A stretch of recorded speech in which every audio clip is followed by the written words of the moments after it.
Watch your step.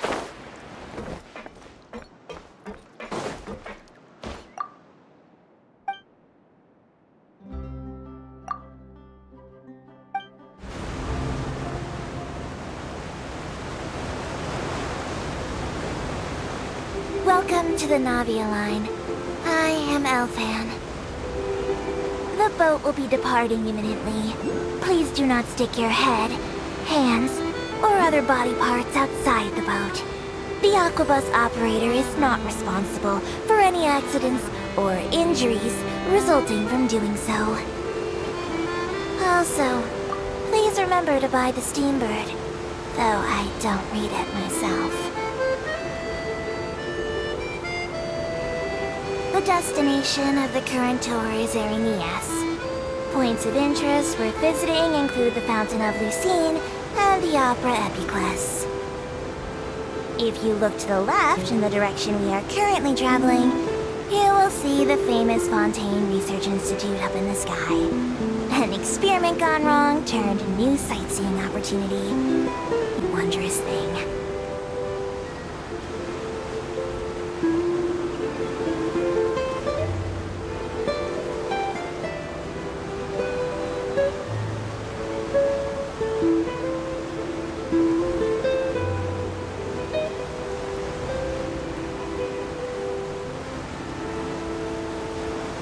Approaching our final destination. Please be sure to bring all your personal belongings with you as you disembark. Even though I will take any forgotten items to the lost and found, the paperwork is rather annoying, as nosy hands are not suitable for grasping pens. Please be careful when disembarking. It has been my honor to be your tour guide this trip. Thank you.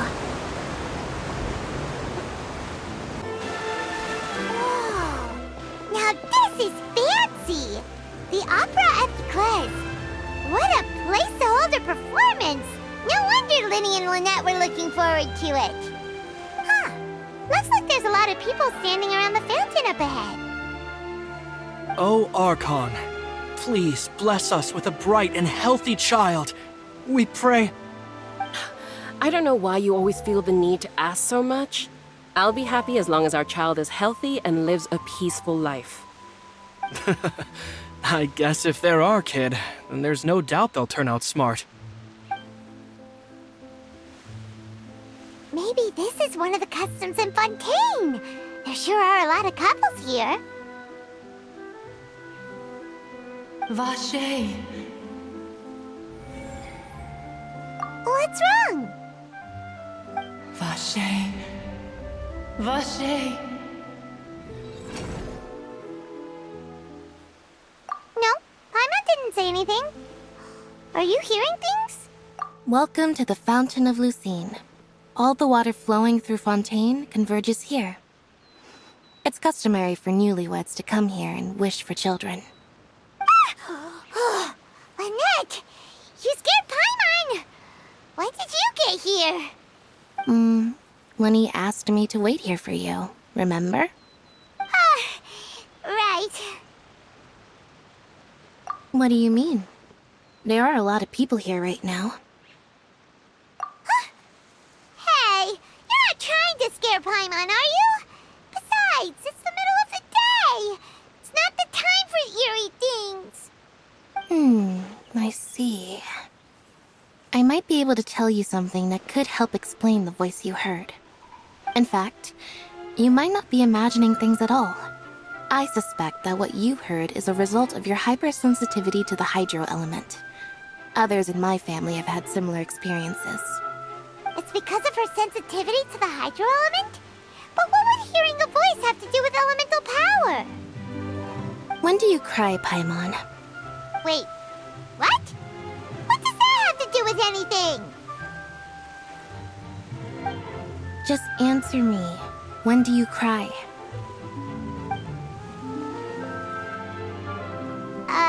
When Paimon's really sad? Oh, and when Paimon's super happy. Oh, and also when Paimon's really, really scared. Then you should understand that tears contain your most intense emotions. Like I just mentioned, The Fountain of Lucine is where all the flowing water in Fontaine converges. Even the tears that fall to the ground will eventually gather here. So maybe what you heard was the intense emotion coming from someone's tears. So, what did the voice say? If you were hearing their emotions, then Paimon wonders what happened to them. Rather than worrying about them, we should worry about my brother first. Don't let that calm look of his fool you. He tends to get pretty nervous just before a performance. So chatting with Linny might help him relax a little before he goes on stage. Oh, right. That makes sense. Let's go in and see Linny.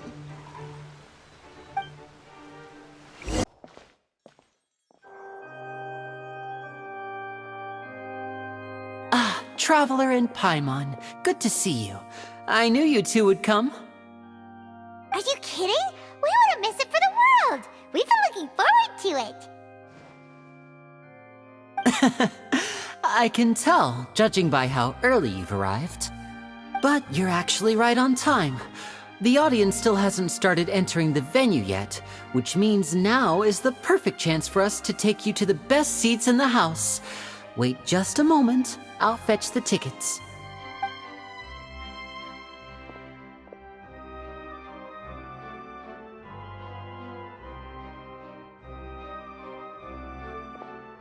The Opera House has assigned seating, so you always have to make reservations.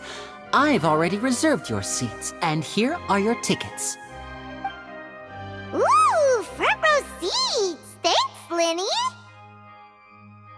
Don't mention it. There's no need to keep thanking me. Hey, Linny!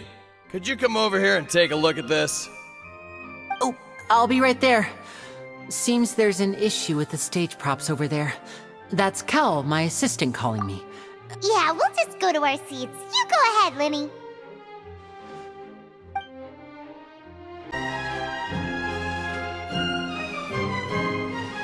Oh, these should be our seats. Come on, let's sit down.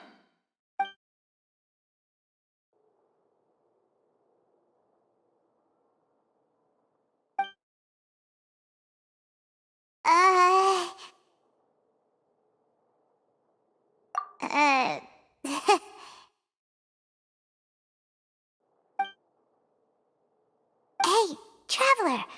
Maybe we should strike up a conversation with the person next to us. Since we're sitting together and the rest of... Oh, you little... Of course you put this on Paimon. Excuse me, I did not realize you felt awkward. I am terribly sorry. I would be perfectly happy to chat with you if that is what you would like. Oh, so you heard all of that, did ya? Boy, you sure have good ears. Paimon thought she was keeping her voice down. Wait, that's not it. Paimon's... Sorry. Paimon's the one who was being rude, talking under her breath like that. Oh, Paimon's got it. You're also here early and sitting in the front. Are you a friend of Linny's too? A friend, you say? Well, if Mr. Linny would like to be my friend, I would be more than happy to reciprocate. Oh, so you're not friends with Linny then? Oh, this is getting more awkward by the second. Nice to meet you. Paimon is Paimon, and this is the Traveler. We just arrived in Fontaine. It is an honor to meet you two. I have heard of your deeds across Tevat. And as required by proper etiquette, I will also introduce myself. Oh, Monsieur Nervillet. What an honor it is to have you here to see my show. Ah, Mr. Linny. I should say it is in fact an honor for me to see your performance in person. Wait, Nervillet? Could he be... I saw you all chatting just now, but it seems you still don't know who Monsieur Nervillet is. Allow me to introduce you to Fontaine's Chief Justice. That seat is always reserved for him. It wouldn't be too much to say that he's the symbol of justice and honesty here in Fontaine. Whoa! Sorry for being so rude just now. Paimon had no idea you were such an important person. No offense taken. Being Chief Justice is merely what I do for work. Nearly every person has their usual reserved seat, so I'm not so special, really. And by the way, I should probably let you know, even though I would prefer not to. There's someone sitting up there in the VIP seats that has been striking a pose for quite a while now. I believe she is trying to give you a most elegant and impressive first impression. So I think you should take notice of her sooner rather than later, otherwise she may become flustered.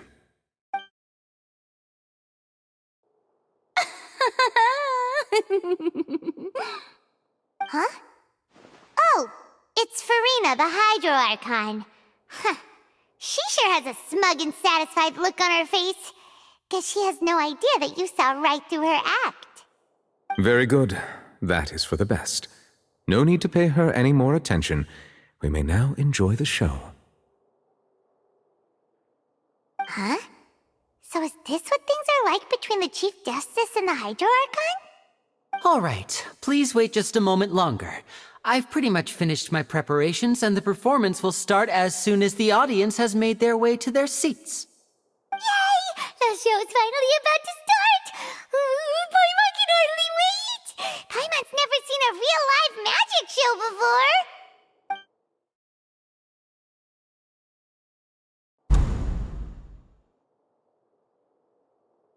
Ooh! They're dimming the lights! The show must be starting!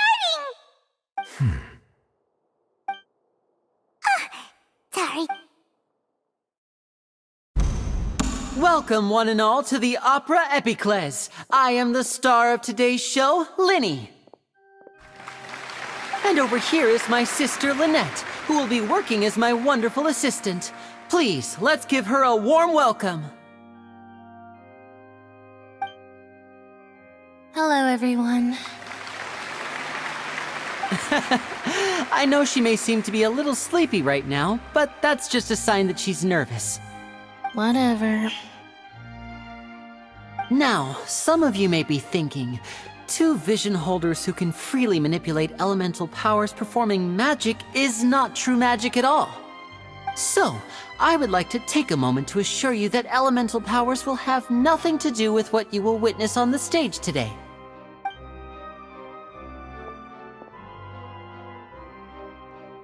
Both Lynette and myself have removed our visions for the show.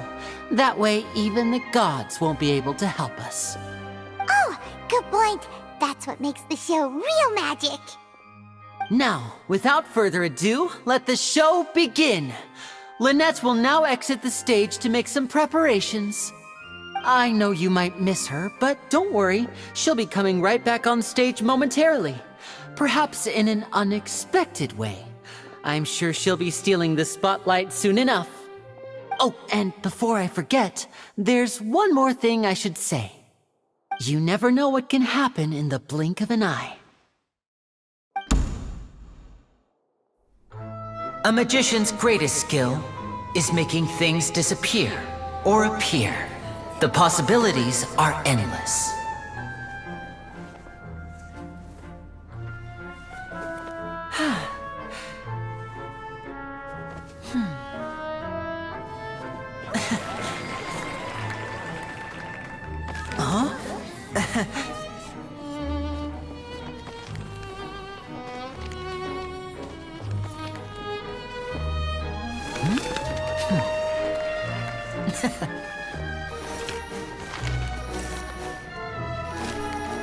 But this isn't what you came for. These little tricks, you've seen them all before. So it's time for something truly extraordinary, don't you think? This one's a little tricky.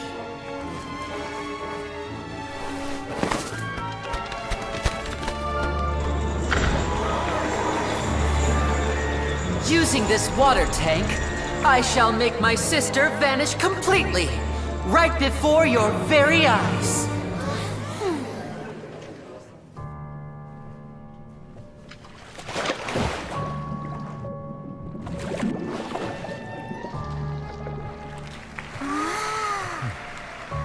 It's actually quite simple.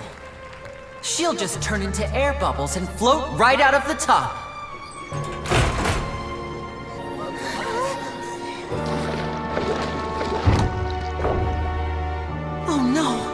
I told them to check all the props carefully. With the lid on, even air can't escape. An amateur magician would be getting very nervous right around now. Luckily, it's me on stage, so let me show you what a true virtuoso can do.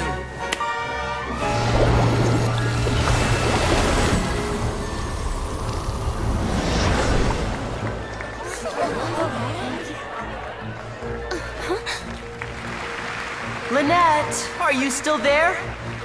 Don't go too far. We don't want to use up all our magic. Hi, I'm back. Uh-huh.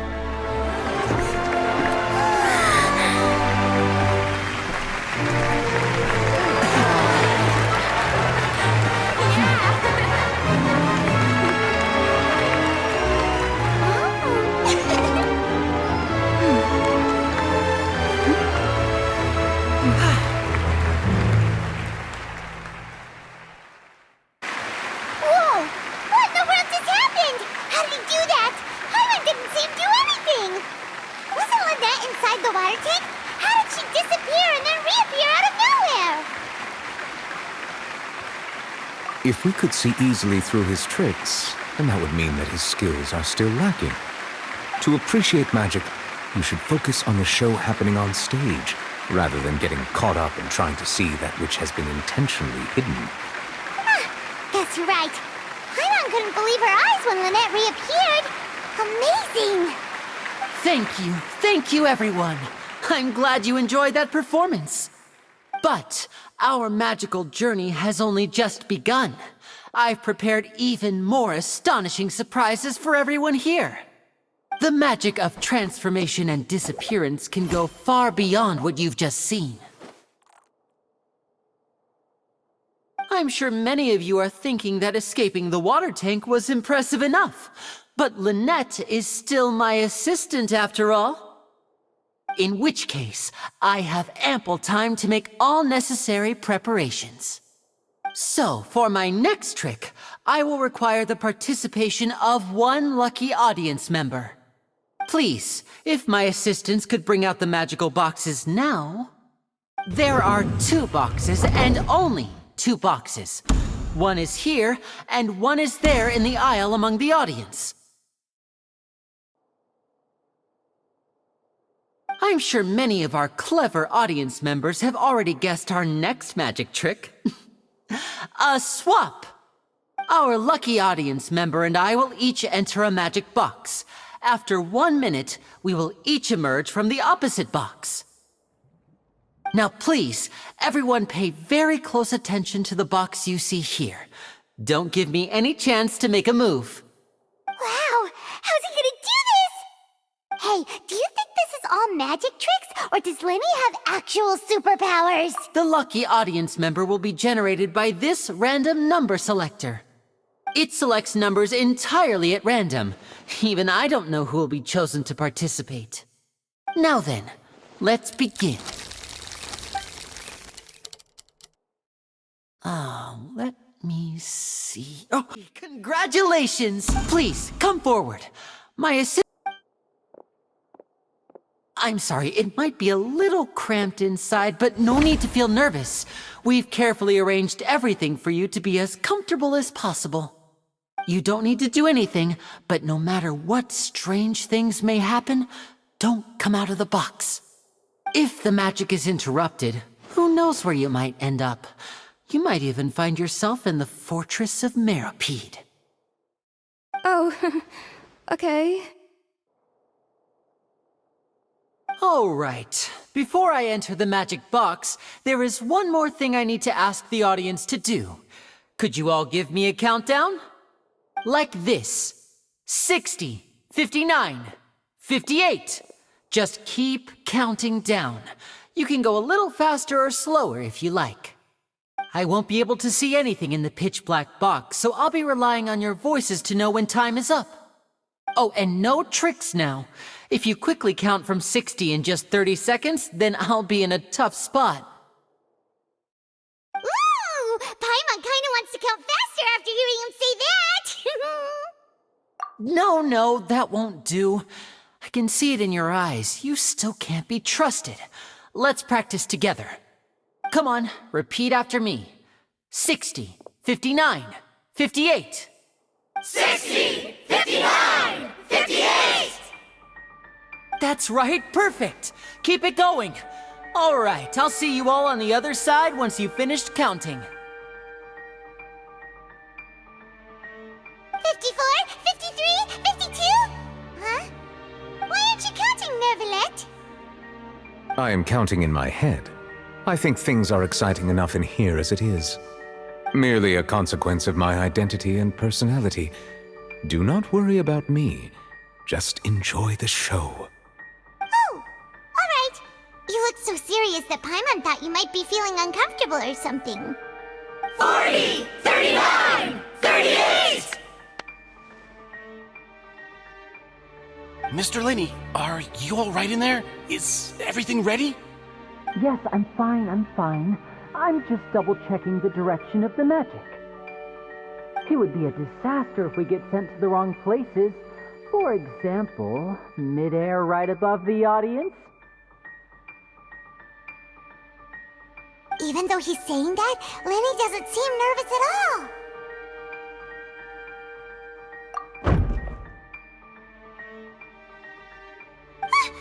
What was that noise? Did you hear it too? Not sure. Anyway, it doesn't seem like anyone's worried about it. 25! 24! 23!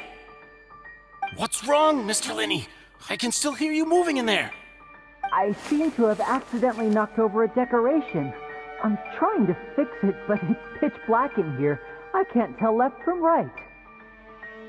Never mind the decorations. There's no time for that. The show is what's important. No, that's unacceptable. I want my show to be perfect. Don't worry, we still have 20 seconds. Hear them counting? 19! 18! 17! It seems things aren't quite going as planned. I apologize, everyone. It feels like you're all starting to count faster, but that's all right. I know it can be tiring to do such a long countdown. 10 seconds and change is still plenty of time. 10! Almost there now. Whew. Swapping two people is harder work than you might think. Even a master magician like me can't guarantee I'll get it right the first time. Hey, wait! Is this the back one? I can't tell. They both look the same inside. Huh? No, that's not it. I'll try again. 7! Hey, slow down! Honestly! 5! 4! 3! Whoops! That doesn't count! 0!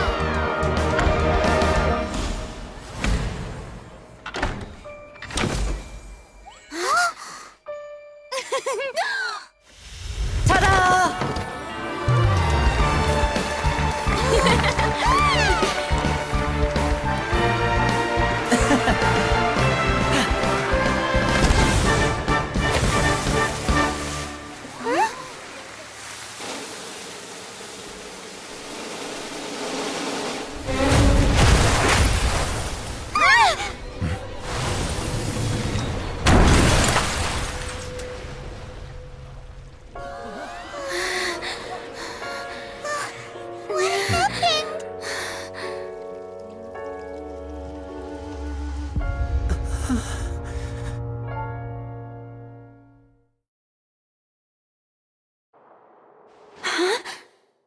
Is this part of the show?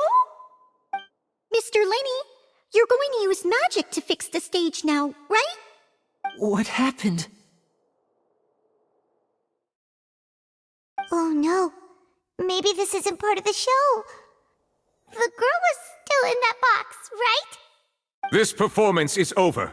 Medical staff with me. Guards, secure the scene and detain all the performers. Seal the exits. No one is allowed in or out at this time. Yes, that's right. If this was just an accident, then we must investigate the cause. But if this was all part of some scheme, then those accountable will not escape the judgment of the God of Justice! No need to be alarmed, you two. We'll get to the bottom of this soon enough.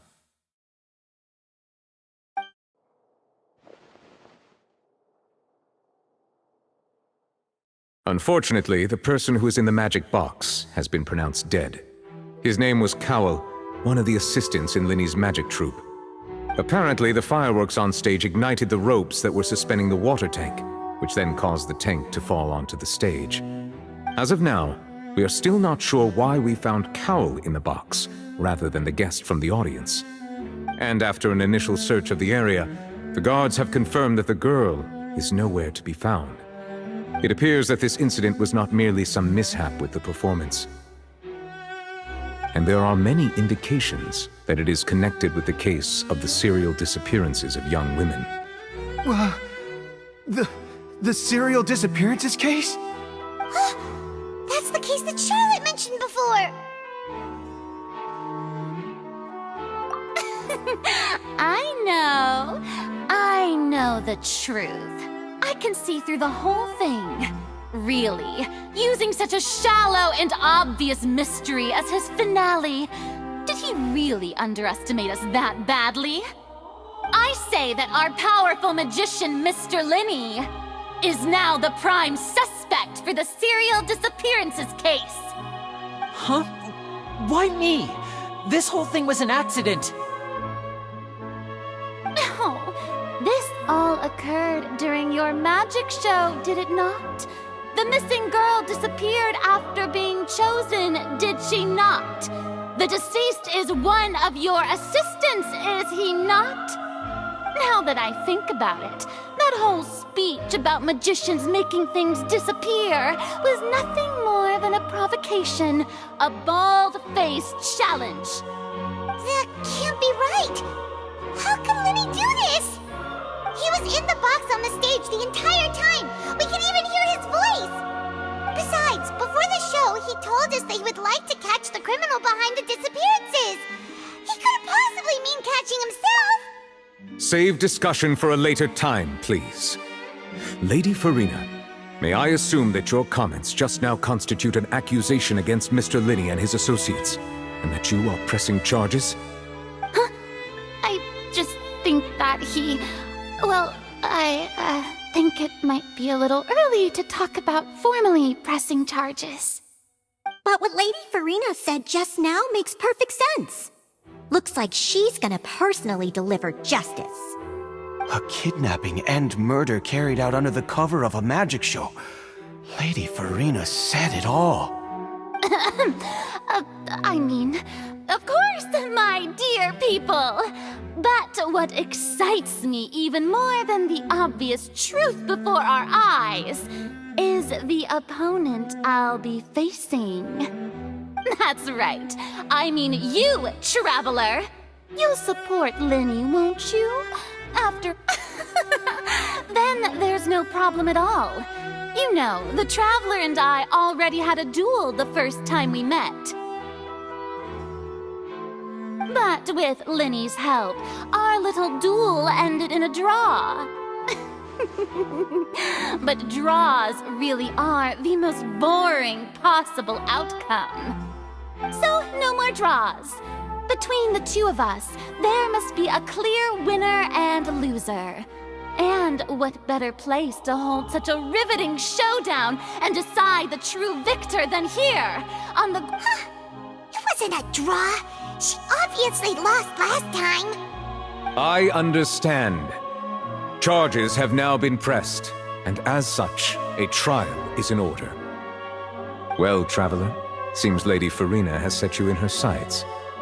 But putting her dramatic rhetoric aside for a moment, I would like to ask you, are you willing to act as Mr. Linny's attorney and defend him in this case?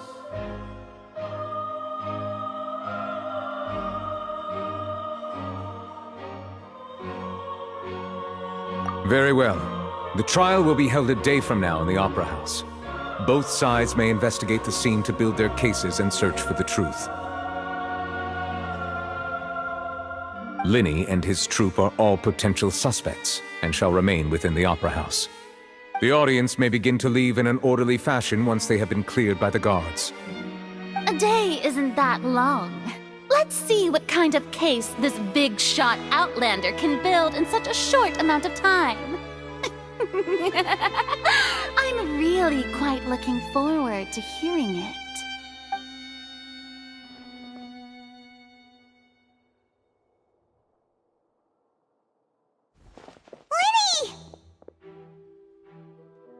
Sorry about everything that happened just now.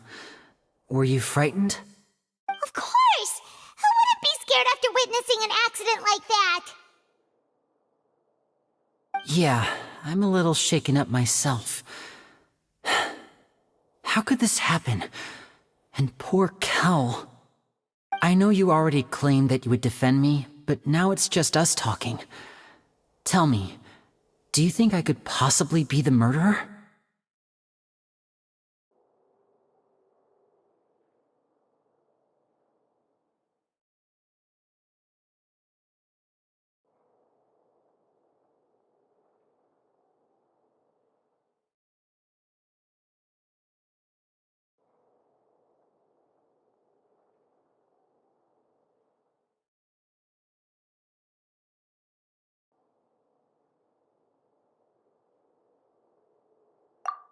I understand.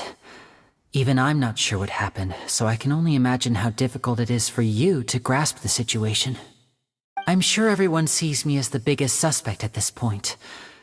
But if you ask me, the whole thing is mysteries layered upon mysteries, such that all that's left is confusion. I don't know whether what happened there on the stage was purely an accident or not, and I don't know why poor Cal was in the box. As for how that girl chosen from the audience could suddenly disappear, I'm afraid I don't have any answers either. If someone tampered with my performance, then we need to figure out what they did. Even a skilled and knowledgeable magician like myself couldn't pull all that off in just 1 minute.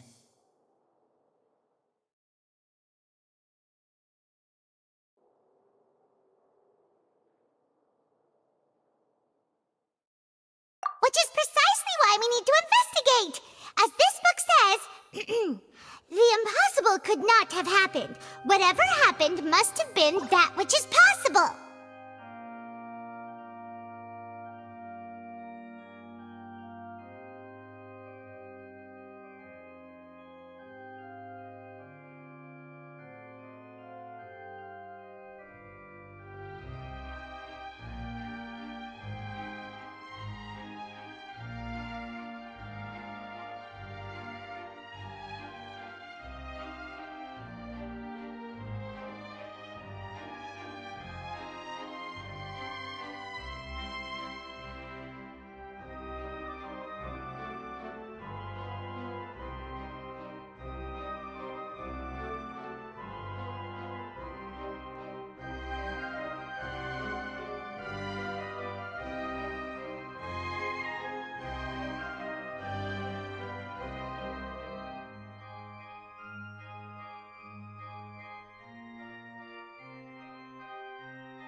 Paimon bought them when we were reading at the bookshop in the city earlier. Pretty cool, huh? Don't worry, Paimon used her own savings to buy them. It wasn't from our travel funds. I think they look cute on you, Paimon. You have good taste, Lynette! That's the right attitude. Feeling depressed isn't going to help me now. I need to get back to my normal self. But with the guards watching our every move, it's going to be especially difficult for Lynette and I to prove our own innocence. Good thing you agreed to be our attorneys. Thanks for that. We'll be counting on you. Yes, thank you so much.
Since we're going to start investigating, Paimon has a question first.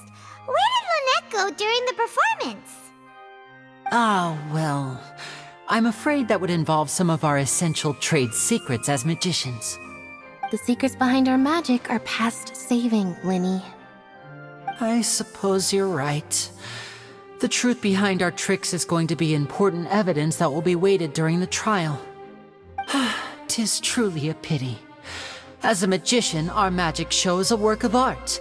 We've poured countless hours and spared no effort in perfecting it. But if revealing our secrets will help you uncover the truth behind what happened, then it will be well worth it. We should go somewhere else if we're going to discuss our magic tricks. We'll go speak with the guards, and in the meantime, you can go investigate the stage and the seating areas. Alright, let's go have a look while the investigation teams are still here. Detective Paimon is on the case!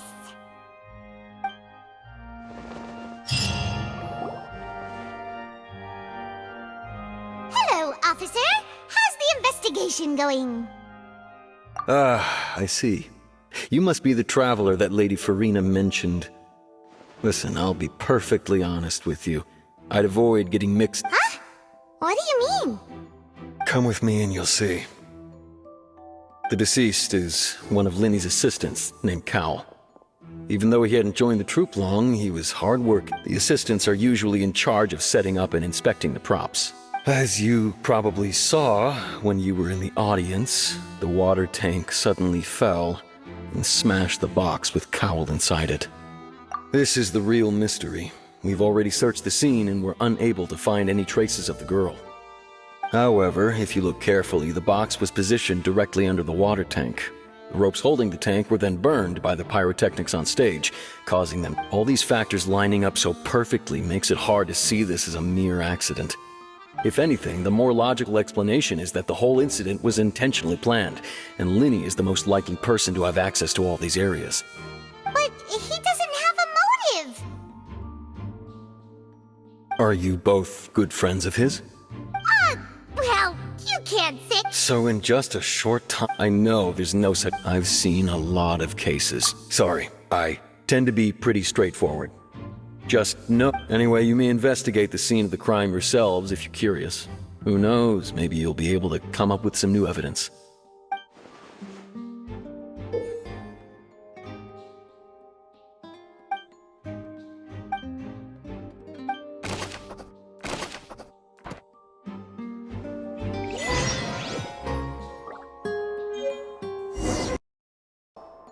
Sorry, but no one can freely enter or exit the Opera House at the moment.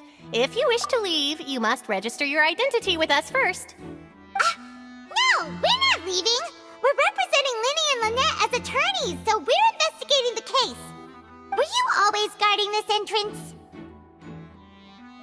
Yes, after the Chief Justice gave the order, everyone coming in or out must undergo a strict inspection. So, the missing girl couldn't have left from here. At least, not from that point on.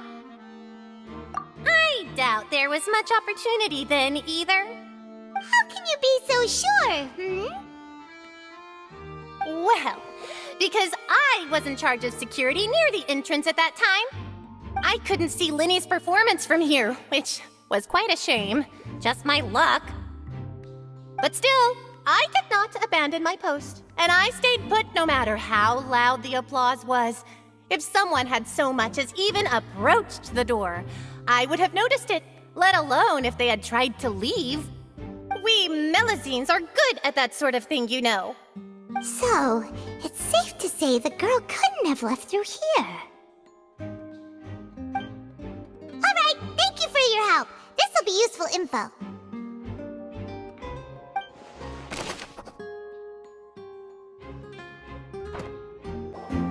Hey, you!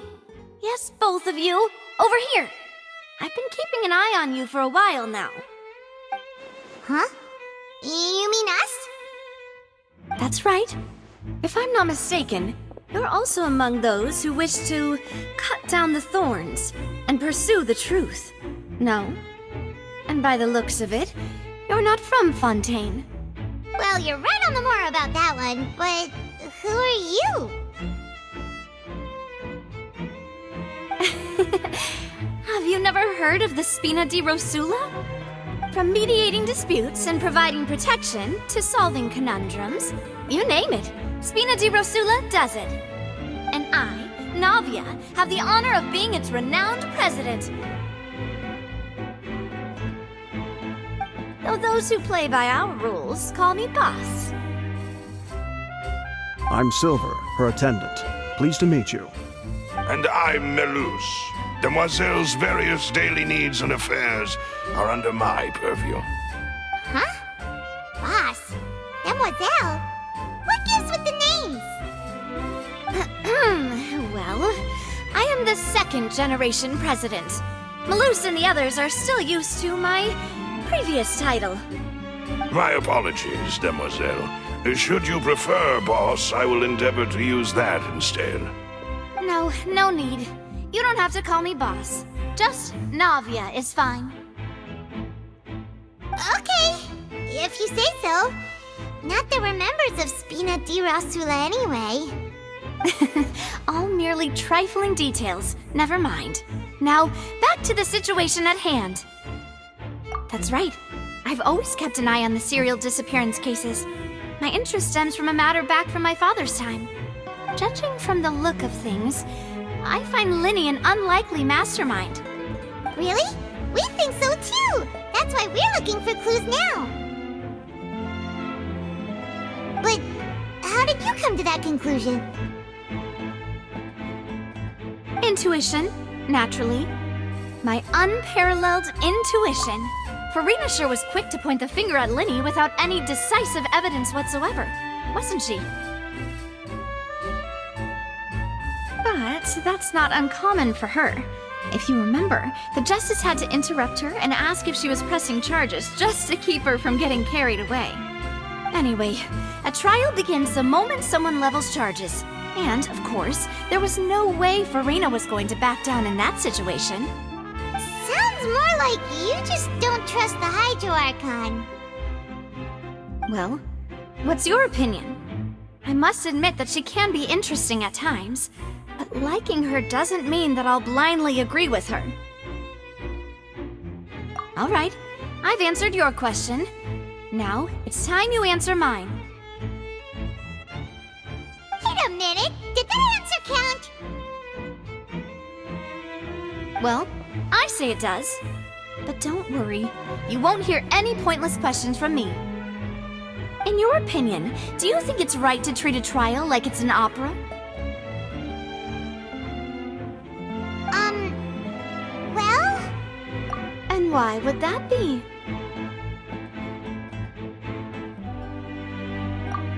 See, Silver and Melus? I told you they'd be different. Most astute of you, Demoiselle. I too think that the Traveler's response was most excellent. No matter how wonderful the script or how fervent the audience's expectations may be, the trials that go on stage here must be based in fact. And if that can be done, boss, then... All right, that's quite enough, Melus. Anyway, I like your answer. You pass with flying colors. Now, I need to make some preparations, following which our joint investigation shall commence. You two shall be my assistants. Wait! Since when did we become assistants? Oh, well, I can be the assistant, sure. Or your companion, if you like. I'm really not that fussy. That's more like it. Far be it from me to brag, but I believe that Demoiselle's intuition will be instrumental in uncovering the truth.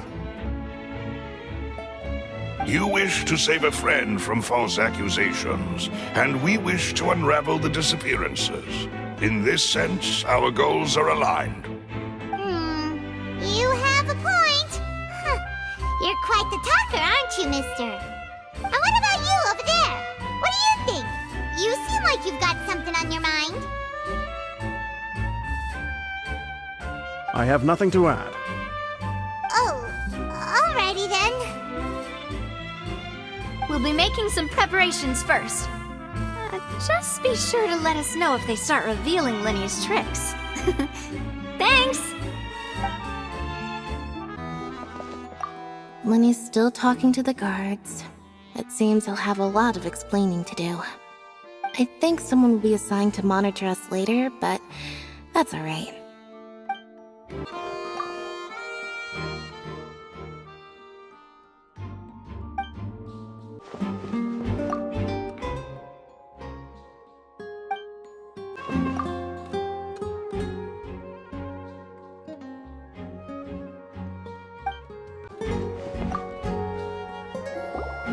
So this is the rope that broke and caused the water tank to fall. The rope looks pretty durable. How can it be burned through so quickly by fireworks? Why are you suddenly so serious, Traveler?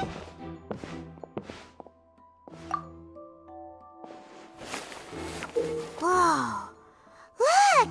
This bit is made from different material! Most of it was burned away, but there's still a little bit of it left.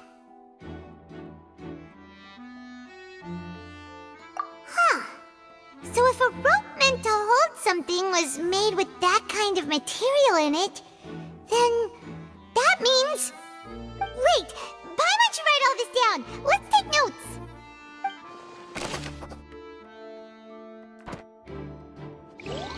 Hello there! What are you investigating? Oh, this location has also been cordoned off because the Magic Troop members are currently considered prime suspects. The investigation team is still collecting evidence. The seats were all booked in advance, so we were able to deduce the missing woman's identity by check. Sure, it's not like this is confidential information. We will publish it later anyway when we petition the public to help us find the missing person. Her name is Halsey.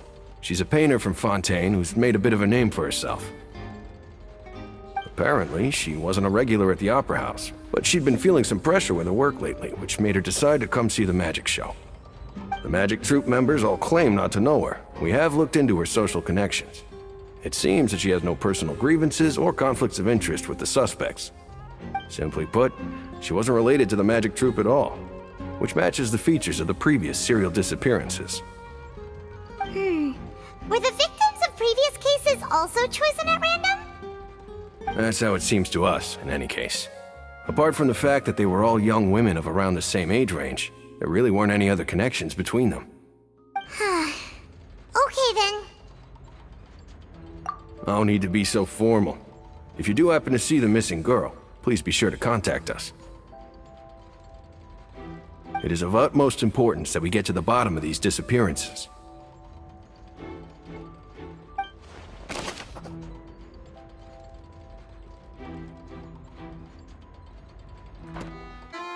The investigation team has some new findings. Turns out there's an issue with the random number selector after all. See, I told you. What if the machine picked some big guy's seat? You think the murderer would have still made his move then? Sorry to interrupt, but we're helping Linny and Lynette with their side of the investigation. What were you saying about the number selector? There's something wrong with it? You're trying to help them? That'll be a tall order. Linny used the machine to pick a random member of the audience during his performance, right? The lucky girl that later disappeared. Well, we thought there might be a serious problem with the machine, so we had it taken away for further inspection. It turns out that the seat number it picked wasn't random at all. The machine picks that same number every time. I'm sure you already know that you have to make a reservation in advance to get a seat, regardless of whether it's a trial or some performance. In other words, Linny knew who would be sitting where from the very beginning. That much checks out. Linny reserved our seats for us too. Bet you see why I was saying it'd be tough to make a case for Linny. Even though it's bad for Linny's case, Paimon had better write it down. I see that you're investigating the area. Well, it just so happens that I'm interested too. If you find any new and interesting leads, be sure to share them with me, alright? We don't have too many thoughts yet.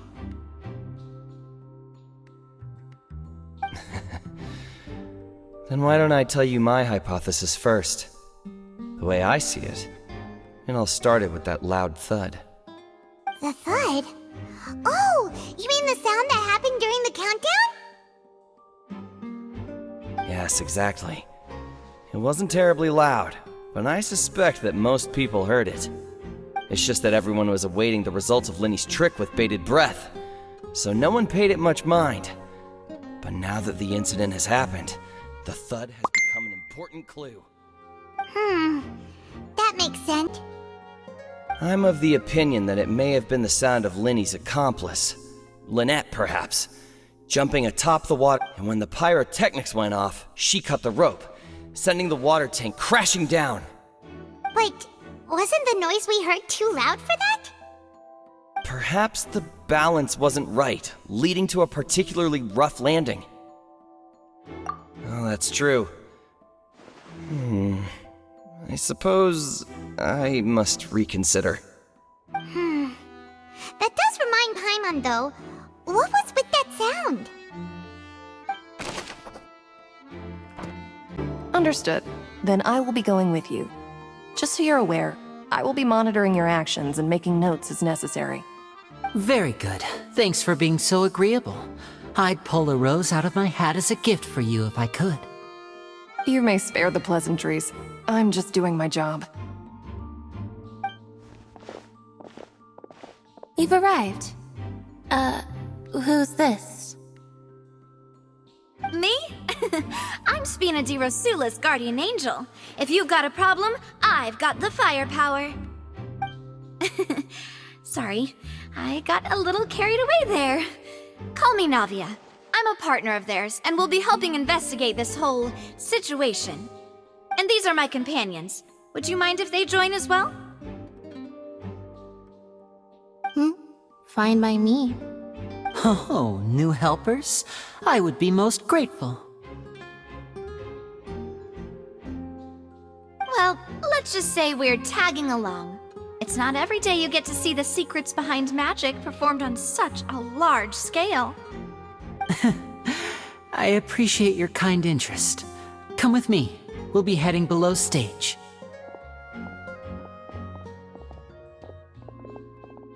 Huh? Below stage? Yes, a world of secrets is hidden beneath this magic box, prepared specifically for this switcheroo trick. But before I reveal everything, you should have a look first. Notice anything strange here?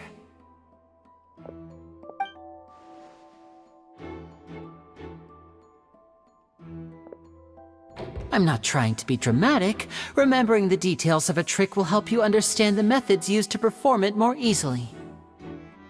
Huh. Weren't there balloons and other decorations here?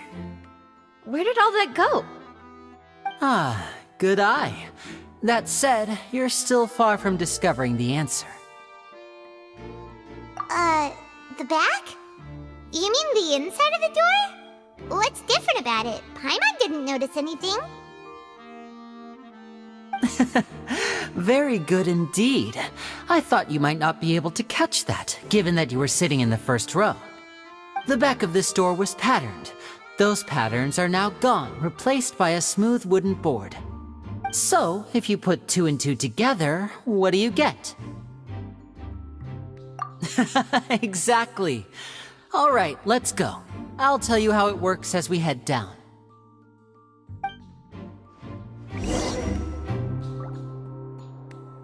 Oh, so there was a passageway under the magic box!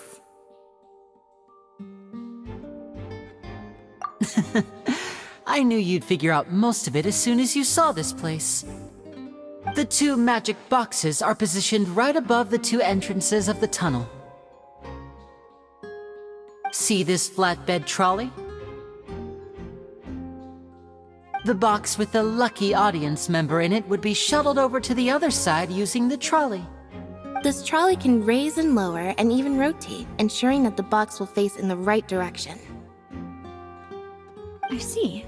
So that's the purpose of the box inside another box. Precisely. The inner box would descend after the audience member was put inside and be moved along the trolley, all while the outer box would remain on stage as if nothing had ever changed. So that's how you did it! Once the box was lowered, the trolley would store some energy through this device here, with which it would complete the rest of the steps. The audience member would only be able to feel some slight movements in the dark, and by the time she walked out, she would already be back on stage. Right! You were talking that whole time, and you even came out for a moment near the end! Ah, yes. A phonograph operated by Lynette was used to achieve that effect. My assistant and I had already scripted our conversation beforehand. When the countdown began, I had already gone to the opposite box via a tunnel using that ladder. And what about Lynette?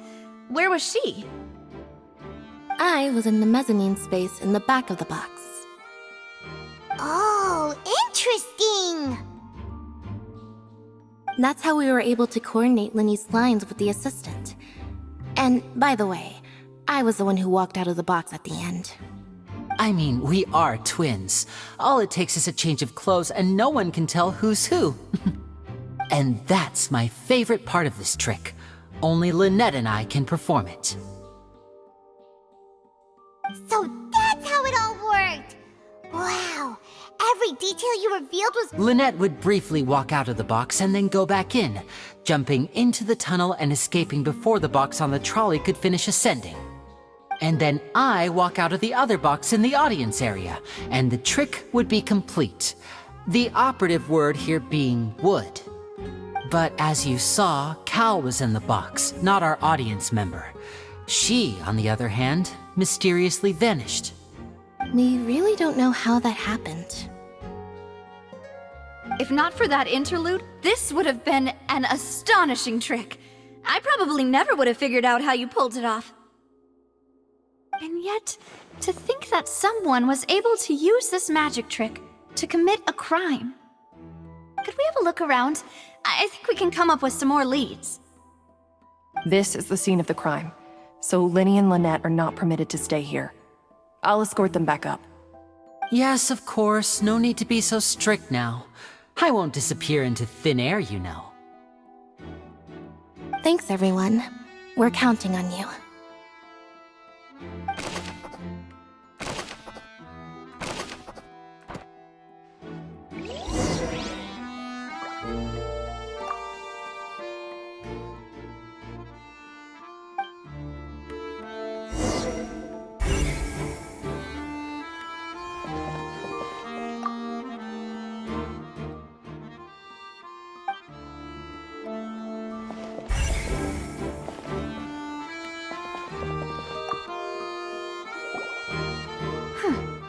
What's this?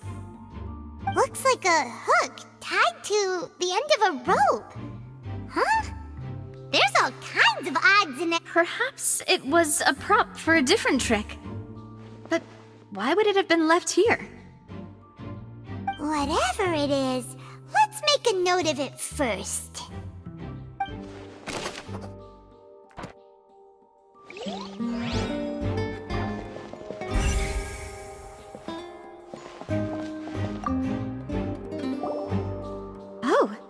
These are the clothes that the lady chosen from the audience was wearing, right? Her clothes are here, but she's nowhere to be found. Right! And do you really need to do that if you're kidnapping them? Ugh, this is so confusing. Paimon doesn't want to be a detective anymore.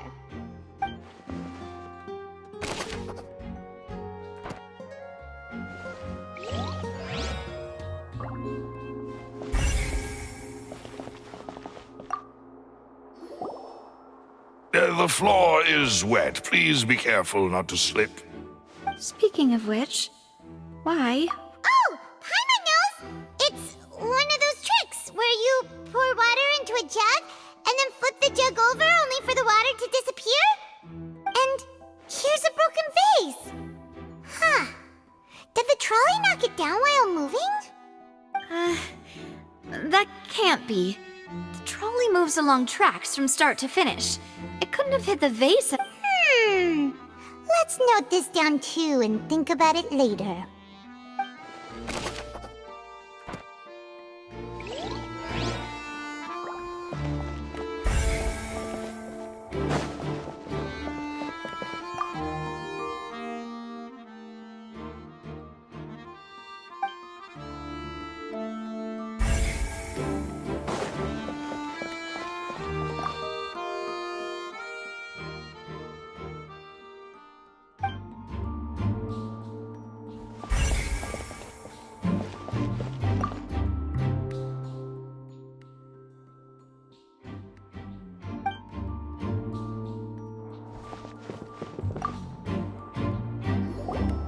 What is this place? It seems someone could fit through here. Huh. Could this have been the suspect's escape route? Alone, perhaps. But if they had to pull another person with them, the space would be too narrow. But there are no other ways in or out of here. Oh, you're right! Let Paimon write that down.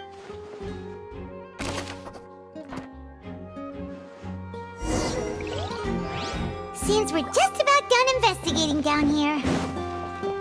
Yes. Let's head back up. Well, we've ascertained the state of the crime. Let's find a place to sort out our findings once Malouse returns. It seems to me that there are several things that don't add up here. Apologies for the wait, demoiselle. So, what did the guards say? Did the criminal escape through the vent? They believe the odds of that are very low, since the vent leads to the Opera House's basement. The guards have checked the area carefully. No one left through the basement during the performance or after the incident, and no one was found hiding there. So the tunnels become like a secret chamber then! You know, like the kind you usually see in novels!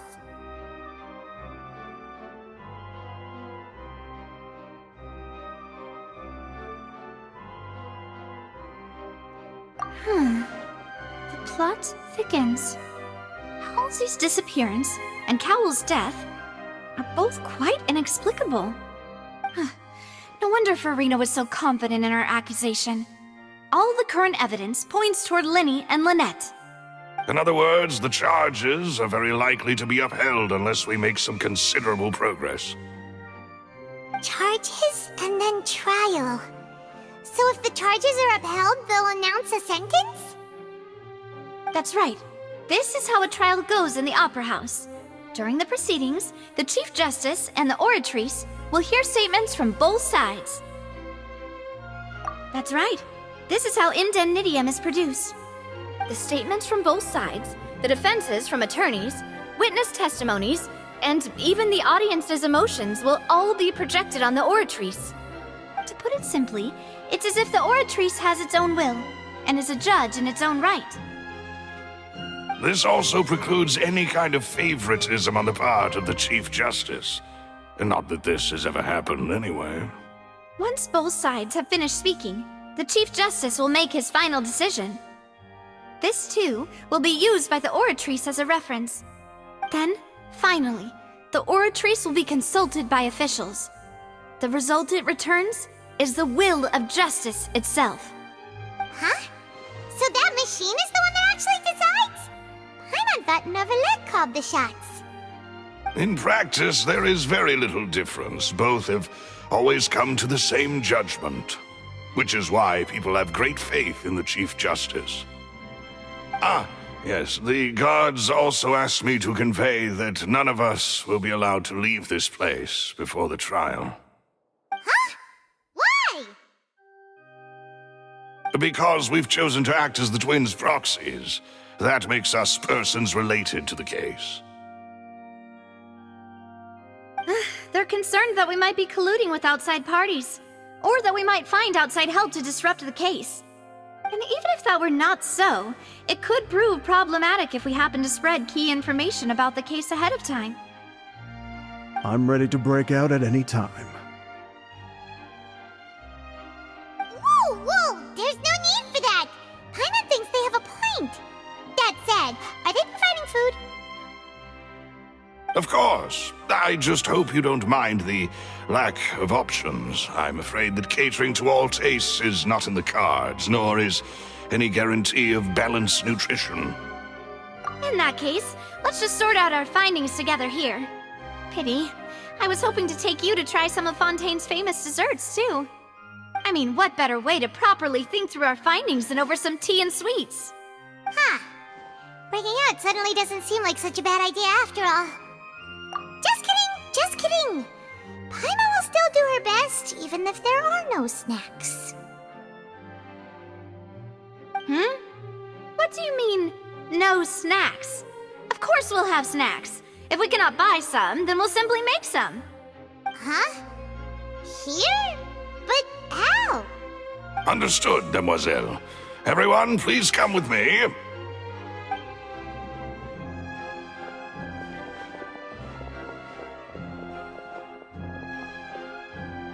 Wait, you're carrying a portable stove with you? Yes, I must be prepared to meet the Demoiselle's baking needs whenever the fancy strikes her.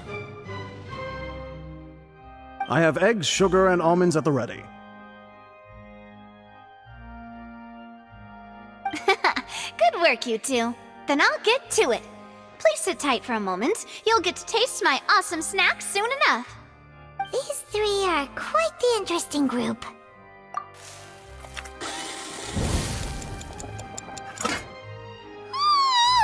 And Paimon thought it smelled good while it was still in the oven!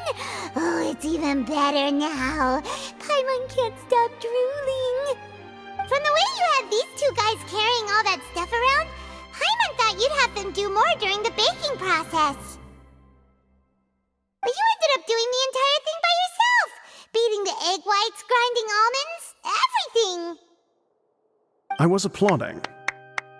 And I was giving encouraging smiles.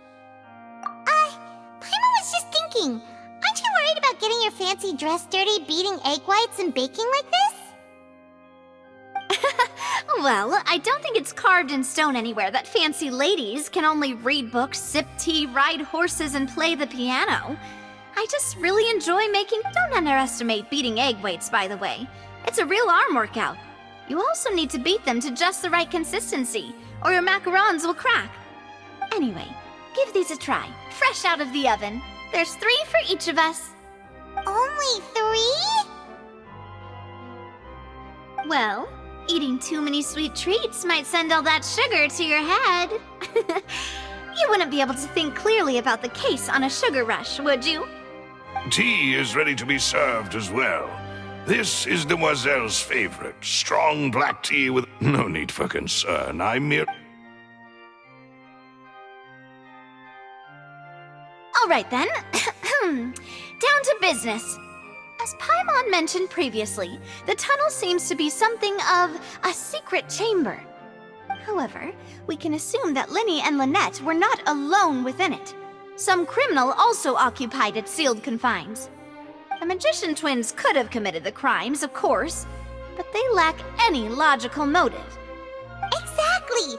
Why would they do such a thing right when everyone was watching?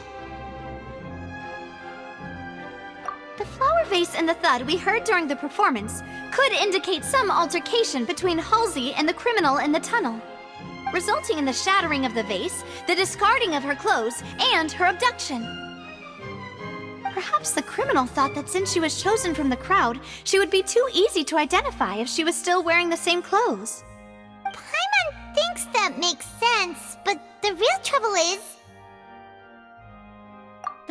True. None of the clues we found thus far support the existence of this third person. But the only people left to consider are both technically victims, whether it's the missing girl, Halsey, or poor Cowl. Huh.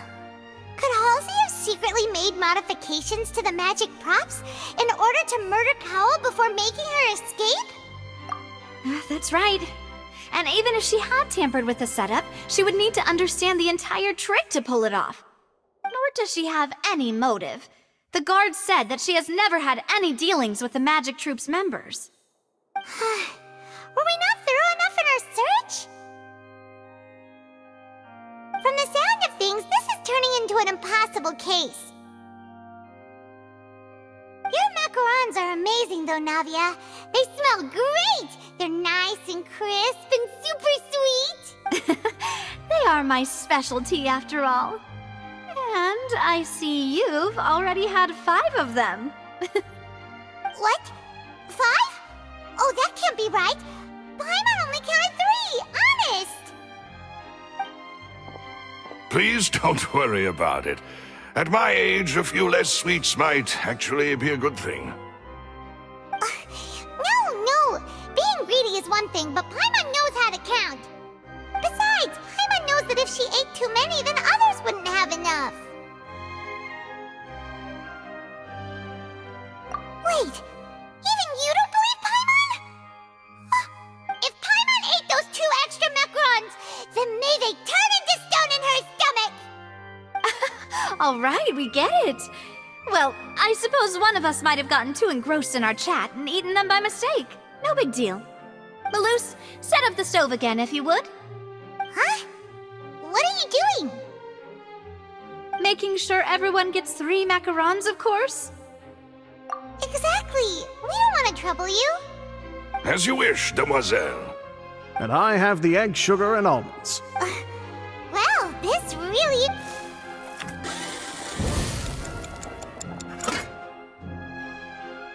Well, that's it for snack time. I'm going to have another look around the area. I don't know what we're looking for yet, but we've still got some time. As attorneys, I suggest the 2 of you think the case over again. It would be awkward if you got all tongue-tied on stage during the trial. Alright, thanks for your help, and for the snacks. It was nothing. A small task for the Spina di Rosula. Silver, Malus, it's time to go. I'll be back if I find anything new.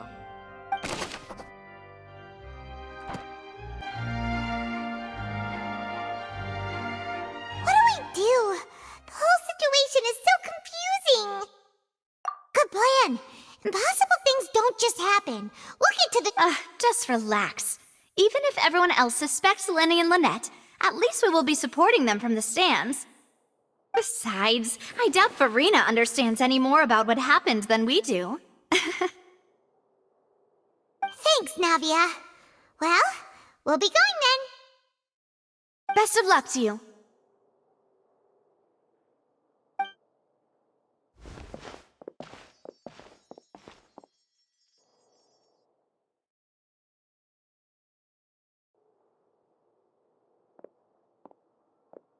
Ah, finally, you're back. Well, how did your investigation go? To be honest, you might be disappointed. No. We're already very grateful that you were willing to help. Well now, don't you all look disappointed? Don't tell me that your investigation came up empty-handed. That was to be expected, of course. The guilty can never produce proof of their innocence. But don't let that stop you. I shall be terribly disappointed should you, my most anticipated foe, concede. Since both parties are present, I declare that the trial regarding the magic show incident is now in session. Firstly, in order for the audience to understand the causes and results of the incident, could we please have Mr. Linney explain the trick? Yes, of course. I will explain while Lynette demonstrates on stage. All the necessary items have been prepared.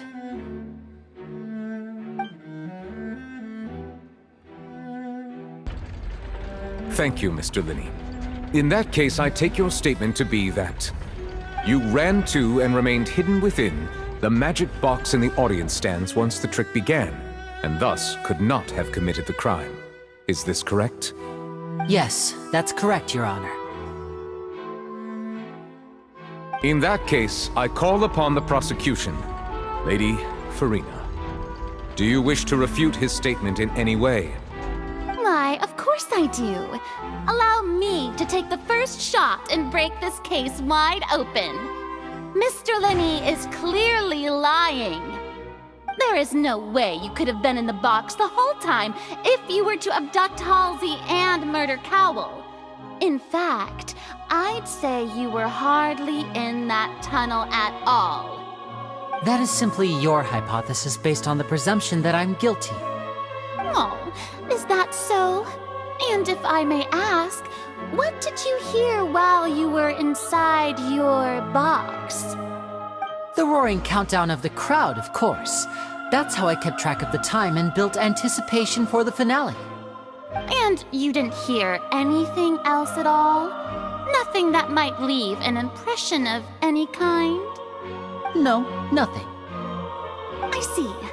But when the count reached 30 seconds or so, there was a thud. One so loud that I believe practically everyone heard it. Huh?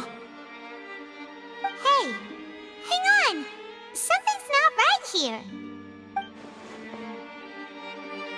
Yeah, I'm sure he could have heard a noise that loud from inside the box. I was right by the box and I definitely heard the thud.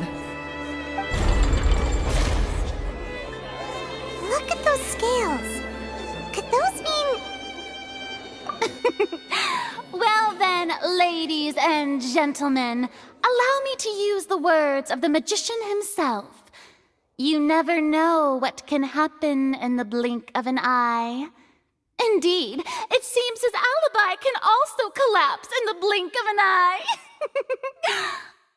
Of course, I have armed myself to do far more than smash your alibi. Confidence cannot go unfounded, and my foundations are rock solid. Tell me, aren't you and Lynette actually from the House of the Hearth? The House of the Hearth? No wonder they did something like this. So the serial disappearances were the Fatsui's doing. Now it all makes sense. I've got a feeling that what happened on stage probably wasn't just an accident. That's irrelevant. Our identities have nothing to do with what happened. Indeed. Then perhaps you could tell us everything that happened during that 1 minute. Your first priority is to prove yourself innocent after all. I'm sure there is little that needs to be kept secret now. Unless your script already has holes in it. The Outlander is speechless. My, oh my, don't they look flabbergasted? Now comes the infighting and discord, I suppose. This was almost too easy. Good thing I made all those preparations. Seems the all-nighter I pulled last night is really paying off. Hey, Linny! Why didn't you tell us this before?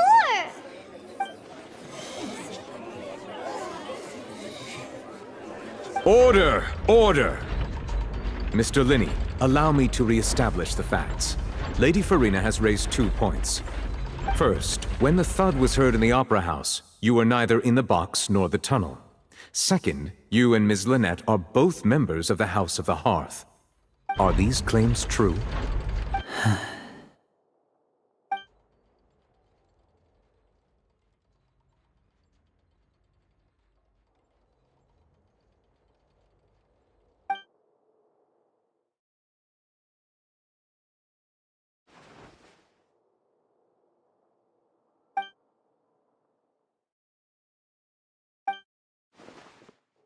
Please answer my question, Mr. Linney. I'm sorry. Yes, they're true, Your Honor.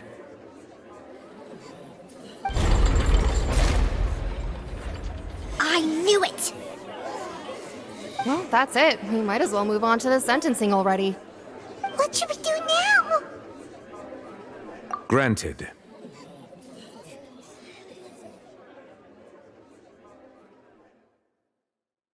In that case, what is your request? Is that really necessary? They're already as good as guilty. The defendant deceived their own attorneys. What is there left to discuss? Order! Order, I say! Your request is reasonable, and we shall adjourn. This trial will reconvene in 1 hour. So you would stick to Mr. Linney's defense even after knowing what you do now? You certainly have more professionalism than I thought. In that case, my dear audience, let's allow the joy of victory to steep for a little while.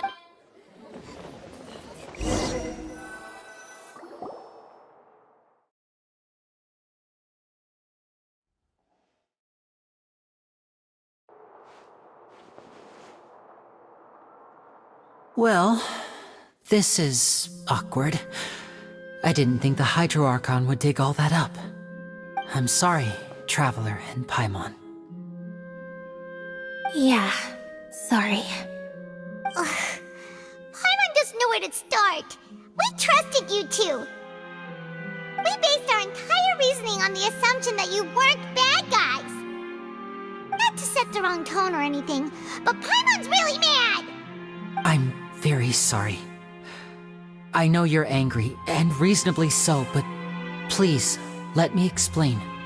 I know you've clashed with the Fatui several times before. I wouldn't be surprised if just... But our organization is very, very large, and the Harbingers have very different personalities and goals. Right now, we want to save people. As many as we can. That's right. I'm sure we're on the same page when it comes to this nation and the disaster that its people might face. I knew if it weren't for our respective identities, we could become good friends. That's why I didn't wish to flat out lie to you, but chose to hide some details instead. The truth is very important, but being completely transparent about everything would see us spending more effort than we need to. Right. So, you be the judge. Heck, if I were you, I fear that I'd even struggle to trust me at this point. You met a Fatus who works as a magician, a trickster by trade. All by coincidence, too. But still, I'm asking you to trust me. I am no criminal. At least, not in this case. Sorry.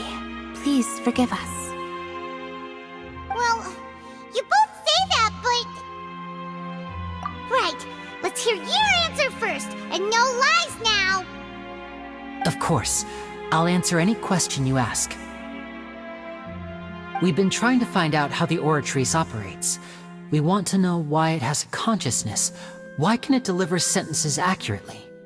During our investigations, we learned that the machine's core is beneath it. From that moment on, Lynette and I have been designing this box swap trick, with the objective of getting close to the core. Is that why you needed a whole minute? That's right. In truth, the audience would take about 75 seconds to count down from 60, while I would only need 15 to get to the opposite box. So, after jumping into the tunnel, I accessed the Opera House basement via the vent, and went to investigate the room in which the core is stored. That air vent was created during the construction of the tunnel specifically to execute this step. Well, nothing. As soon as I reached that room and was about to investigate, I heard someone's voice. Which should have been impossible, of course. I was quite certain that I was the only one in the room. That voice seemed to recognize me and tried to speak to me. I chose to err on the side of caution and retreated the way I came. On the way back, I saw the broken vase and the clothes on the ground, but the countdown was almost finished, so there wasn't time to give it any thought. After that, the homicide occurred just as you saw. Well, that explains why you didn't hear the thud. Because of that prophecy I told you about, of course. We must know all we can about this nation's secrets in order to deal with that prophesized crisis. That's the only way we can save everyone. So, there you have it. The whole truth. I swear, I didn't hide anything from you this time. It was never my wish to proceed under this cloud of mistrust either. But like I said earlier, you can be the judge. If you want to leave because you don't trust the Fatui, there's nothing I can do to stop you. Well, Traveler, you decide. Paimon will follow your lead however you choose.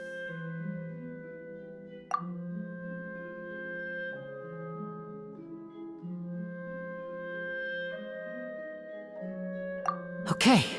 Thanks for giving us a chance. The current problem is that the scales are tipped pretty badly against you two. If we want to refute the Hydro Archon's accusations, we're gonna need a seriously Huh? Oh, Paimon thinks she gets what you mean.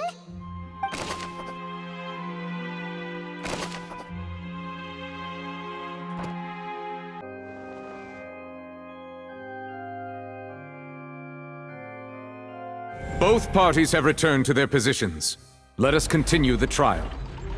When last we left off, Mr. Linney acknowledged the new evidence presented by Lady Farina as fact. Therefore, Lady Farina may continue stating her reconstruction of the events. Ugh, that took long enough. Now then, if everyone would lend me their attention... At this stage, let's revisit that scene from Linny's perspective. As the countdown began, he entered the tunnel. When the flatbed trolley passed, he opened the box and got into an altercation with Halsey, which caused the loud thud. He did not realize that this sound could be heard by everyone in the opera house, which is why he claimed earlier that he could not hear the sound.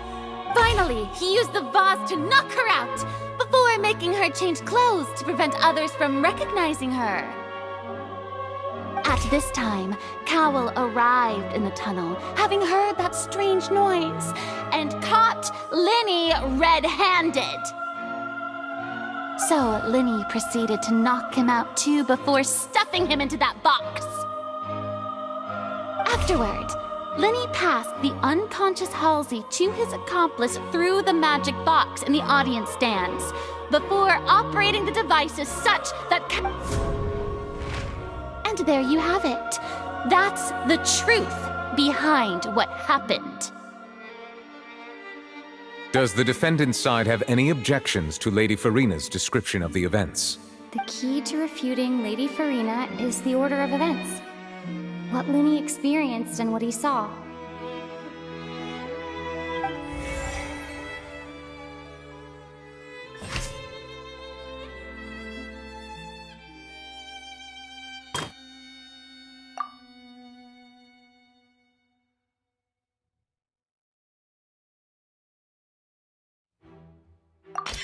According to Linny, he left via the vent after entering the tunnel. He couldn't have...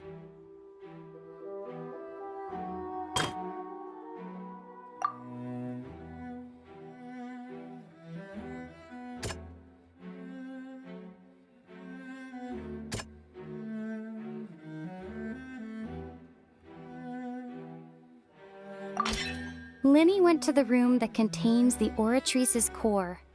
This is the actual truth.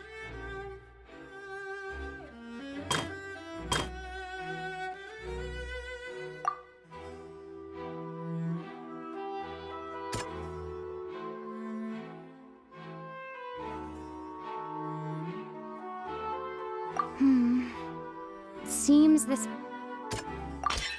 Linny did not take part in the underground altercation. He only witnessed traces of the aftermath. Attention! Ace Detective Paimon has something to say! When the countdown started, Linny did indeed go into the tunnel.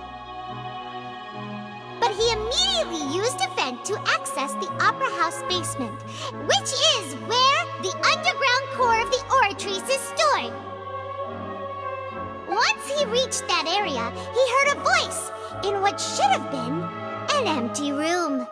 Since he felt something was amiss, he returned immediately. The crime scene had already developed by the time he reached the tunnel again, and in order to complete the magic trick, he did not remain there for any Finally, he reached the surface, and that was when the accident happened from his point of view. Therefore, he's innocent!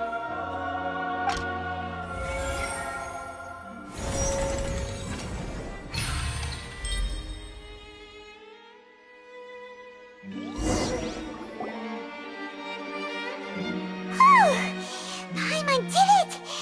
Paimon actually managed to say all that! Wasn't it awesome? In other words, you believe that he knew nothing of the incident? That's right! My reasoning?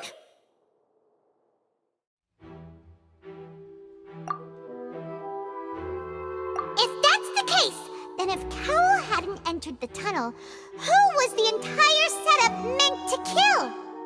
Assuming that what you say is true, Linny only needed to kidnap the young girl to cause a new disappearance case. What would the point of killing someone on stage be? Oh, they have a point. That's right, you tell them! And that's why they're partners of mine. They've managed to turn things around. Well, your denial is very strident, I'll give you that. But what proof do you have to back you? Of course I do. If he had been in the magic box the whole time, how could he have not heard that sound? You're saying that he wasn't?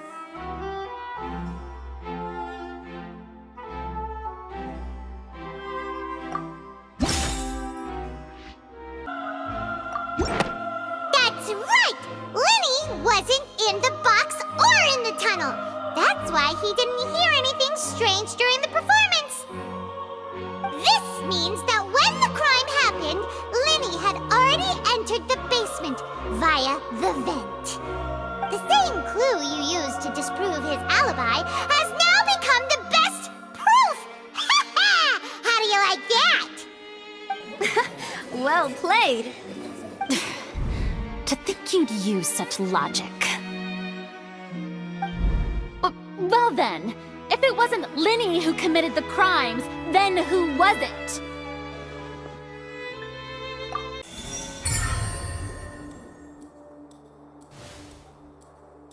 Huh? That can't be right. The killer was, in fact, Cowl, the deceased! Oh, is that so?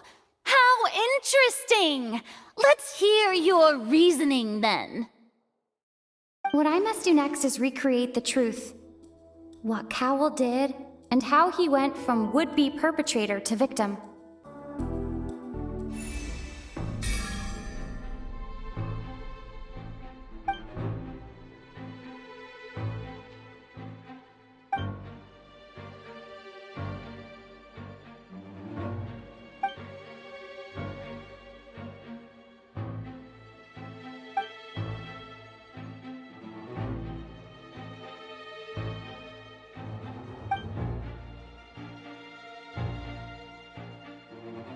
What's wrong, Traveler?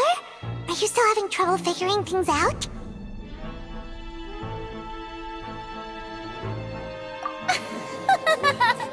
I see how it is. So this was all just a bluff. And here I thought you had— Look, since we're at a dead end, why not consider a different track?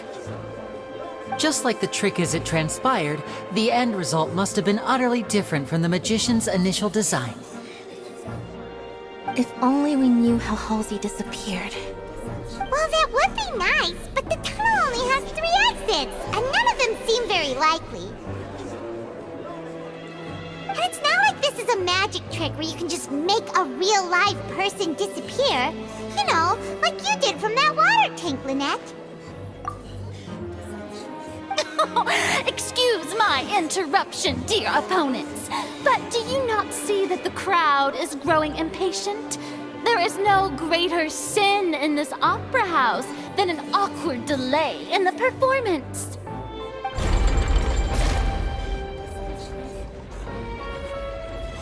If the defense is unable to make further effective arguments, we will move on to the next stage of the trial.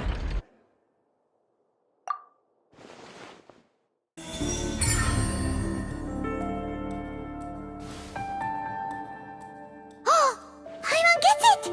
It all comes together if Halsey disappeared instead of being kidnapped. Lynette escaped from the water tank, vanishing gradually and leaving only clothes behind. If there's a similar method where a person could be transformed into water...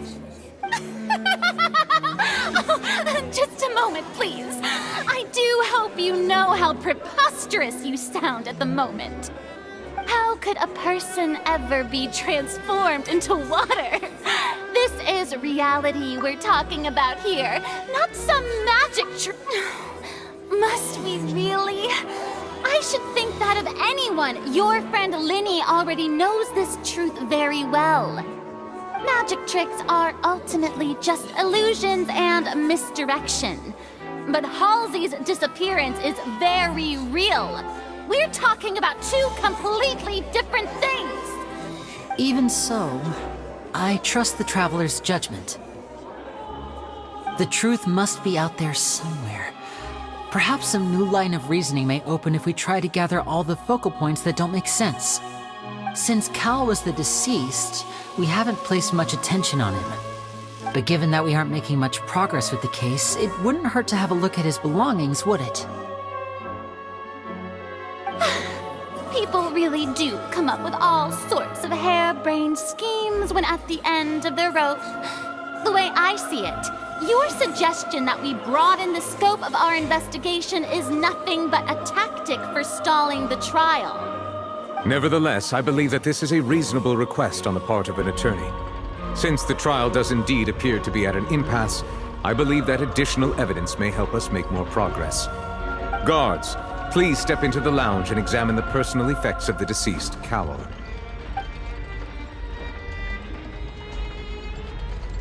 We are still examining the items, but we have already made critical progress that we feel must be shared with everyone post-haste.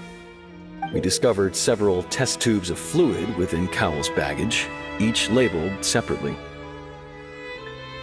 The notebook in his backpack claims that these fluids are water from the primordial sea. The primordial sea? The note's contents also indicate that Cowell belonged to an organization that sells illegal drugs and that he had an accomplice. The notebook has many entries concerning safe usage of these fluids, in which the keyword dissolve appears many times. One of these tubes was labeled Opera Epiclese, along with yesterday's date. It is empty. The notes also state that these dissolution properties work exclusively on people from Fontaine. It's likely that Halsey was chosen as some sort of test subject. As such, we believe that the defense's hypothesis is, in fact, supported by sufficient evidence. You've got to be kidding! People dissolving into water? Could something so ridiculous actually be true? Wait a moment. This reminds me of a certain prophecy, but it's just a coincidence, isn't it? Huh. If people can become water, does that mean that the water tank's real use was as a means to hide water stains? And if Cowell was targeting that girl... Wait just a minute. Could that mean... You two, with me, quick! Demoiselle, wait! What about your partners? Let's go. Just trust me. Order! Order! It is undeniable that further examination of the deceased's personal effects has yielded some surprising results, but we cannot yet verify the veracity of these clues. Still, let us assume that these clues are indeed authentic, albeit with the understanding that Ms. Halsey has yet to be found. Guards, please continue examining the items along these lines. Mr. Linney, it appears your hypothesis is supported by the evidence, so please continue speaking. Of course. Thank you, Your Honor. If we uphold this hypothesis, I believe that many of this case's seemingly unrelated clues can be connected together. Right! Like the metal hook! That one didn't make sense at all. Let's think about this. Cowell's methods must have something to do with that water from the primordial sea.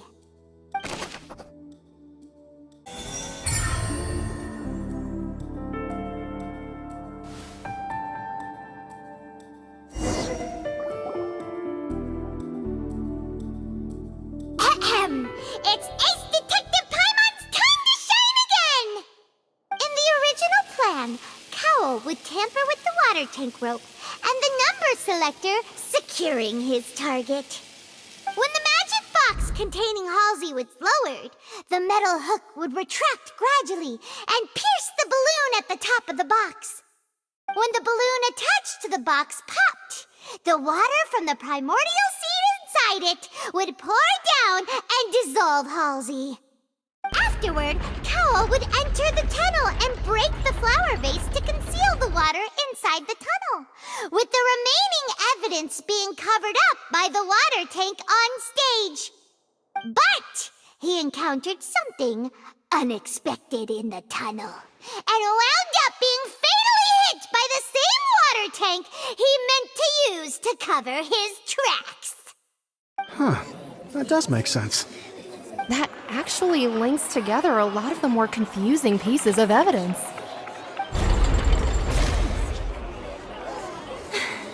Oh dear, what do I do?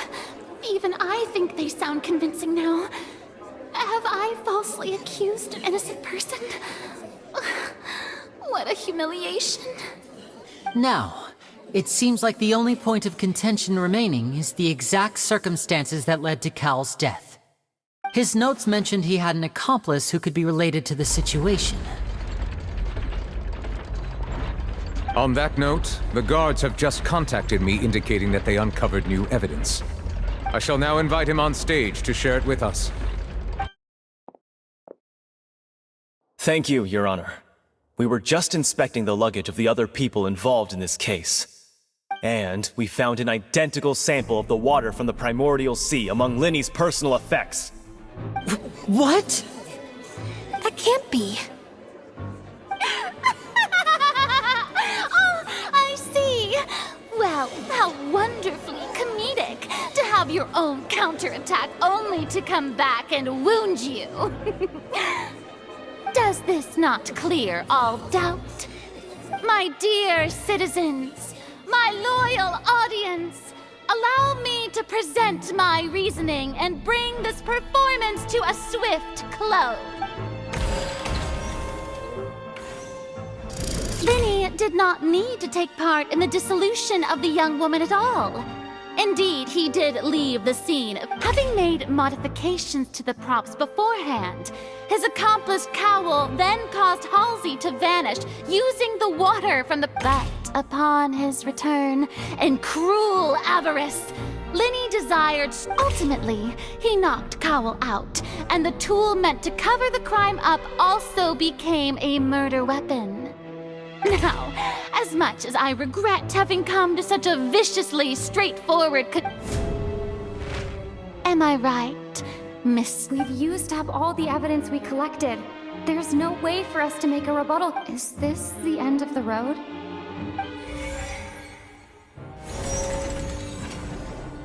Oh no! Paimon can't think of it. Seems using the water as new evidence was too good a move.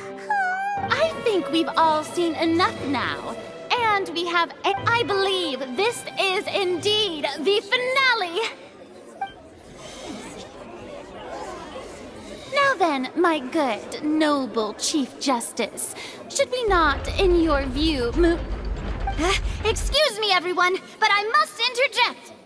Miss, I must ask you not to shout, and to respect the ongoing legal proceedings. Oh, come on. Don't be hasty. I have a good reason for interrupting, you know. Now, would anyone here like to take a little break from all this debate and see a little magic? I'll show you an amazing trick. One that can bring a young woman who has disappeared back in the flesh, right before your very eyes. Please, do the honors, Mr. Linny, if you would be so kind. What in the world is she saying? No offense, miss, but miracles like that are beyond my scope as a magician. Come on now, don't be silly. Magic is all about misdirection, isn't it? It often conceals the truth while presenting a fascinating illusion. But once everyone believes the illusion, can't magic reveal the truth to them once again? And wouldn't such a trick be the most marvelous finale to today's performance? Come on, Linny and Lynette. Give it another go. Don't worry. Spina di Rasula has made the necessary arrangements on your behalf. But, as the magic makers and stars of the show, I think I should leave the final performance to you. I understand.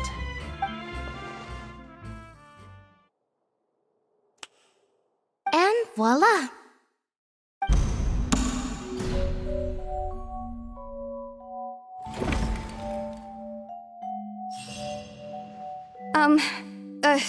Sorry for the interruption. Wait, isn't that Halsey?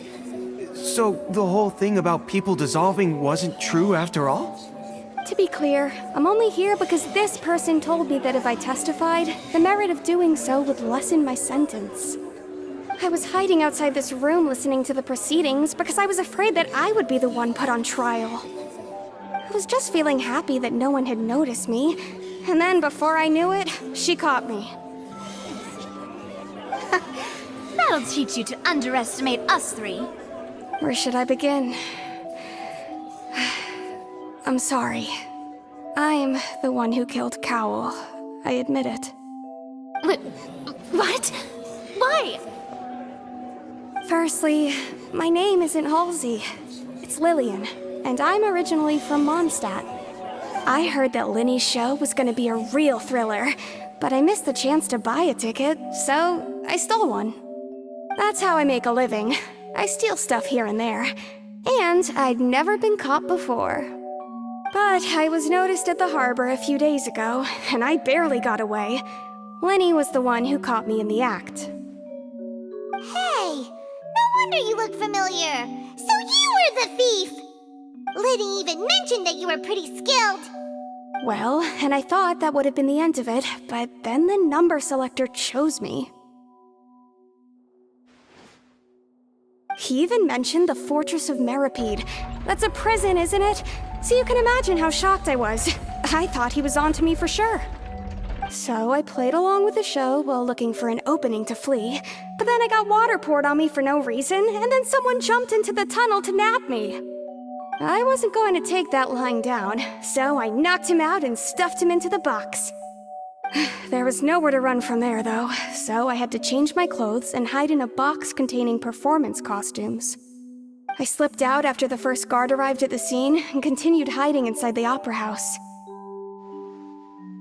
Can a person even hide in there? But I swear I didn't know that the water tank would fall down. Really, I swear it. Had I known that, I wouldn't have put him in the magic box. I may be a thief, but I'm no killer. Well, that makes everything pretty clear now, doesn't it? This time, we need to tell the entire story from Lillian.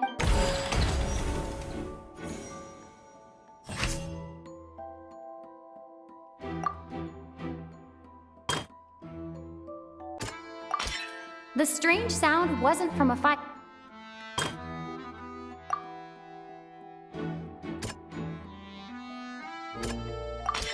The flower vase was not.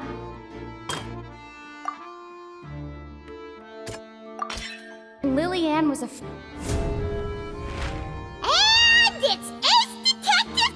Having been selected out of, her panic only intensified after she entered the tunnel and had water poured on her head. So she kicks the door open, producing the thud we all heard.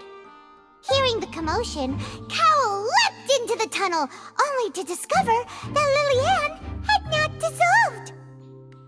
He did not know that Lillian was not from Fontaine, but was a thief who made her way in by stealing a ticket. Mistakenly believing that the water from the primordial sea needed time to take effect, he tried to force Lillian back into the box. The two broke the flower vase during the struggle, but Lillian came out on top, knocking Cowl out and putting him in the box. With no way of escaping, she changed her clothes and hid in the costume trunk until the performance ended.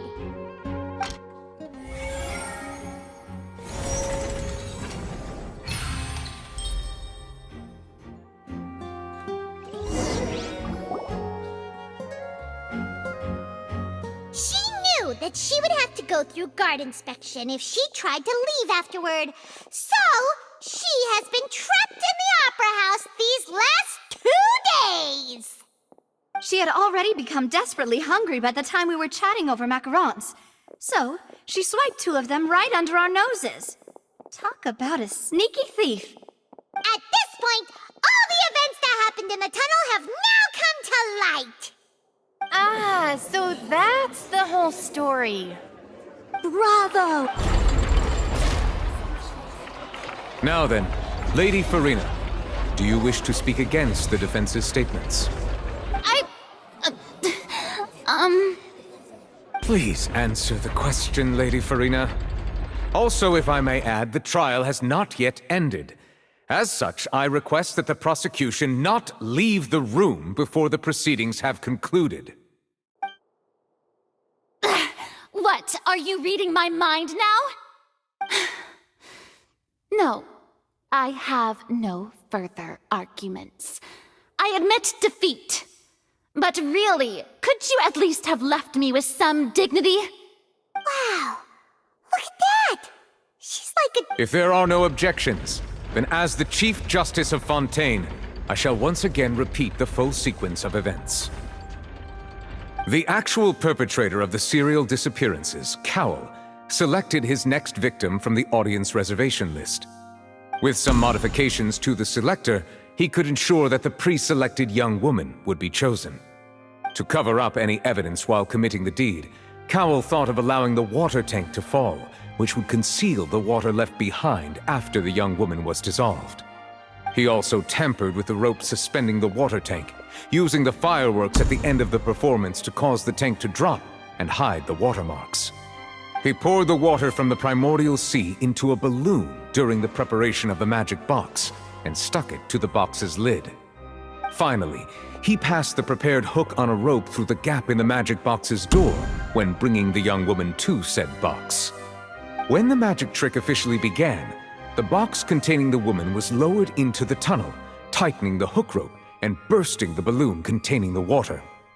If all had gone to plan, the young woman would be dissolved at this time. However, Lillian was not from Fontaine and thus fled the box with a loud noise. Realizing that there was trouble, Cowell entered the tunnel and met Lillian. Thinking that the waters had not yet taken effect, he decided to proceed. However, his opponent was more capable than he thought, and he was overcome, knocked unconscious, and placed into the magic box, and thus became his own final victim. Lillian, according to her own statements, then changed clothes and hid until the performance ended, before hiding in other parts of the opera house. As for Linny, he was in the underground structures within the opera house, and was thus ignorant of these happenings. From this reconstruction of events, we can conclude that Linny, the accused, is in fact... While there is much in Linny and Lillian's conduct that should still be investigated separately, this case, at least, can be handed over to the Oratrice to make the final decision.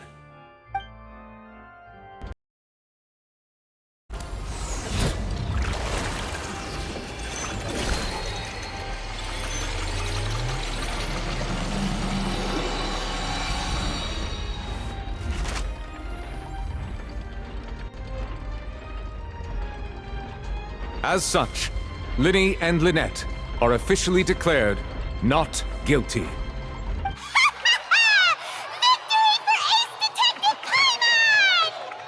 Great work, partners. Thank you all. Thank you so much. Next, I think we deserve an explanation, Guard Vaughn. How did you find the water from the primordial sea in Linny's baggage? Right! Your discovery caused me to make a serious mistake, you know. Or was that not a discovery, but false evidence that you dared to bring before this court? I suspect that the accomplice mentioned in Cowell's notes was not Linny, but you, yes?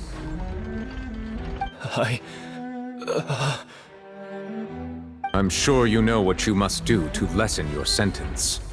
Speak quickly! Unless you want to earn yourself a one-way ticket to Coupon Town. I was just following orders. We were supposed to place blame for the serial disappearances onto Linny, and thus cause suspicion to fall on the Fatui. The higher-ups said this was the best opportunity to do so. And now that your plan has fallen through, and the secrets of the water have been revealed, you have become a liability to said higher-ups, yes? Therefore, you would be wise to tell everything you know, and seek the protection of the guards.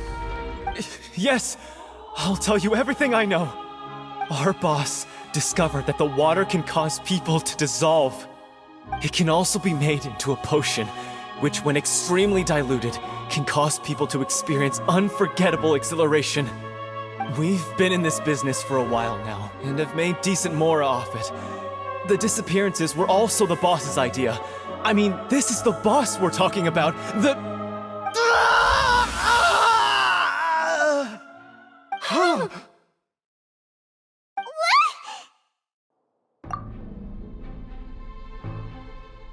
And now he can no longer talk. Such ruthlessness. I shouldn't have expected any less of them. An outrageous act. All present, please submit to inspection immediately.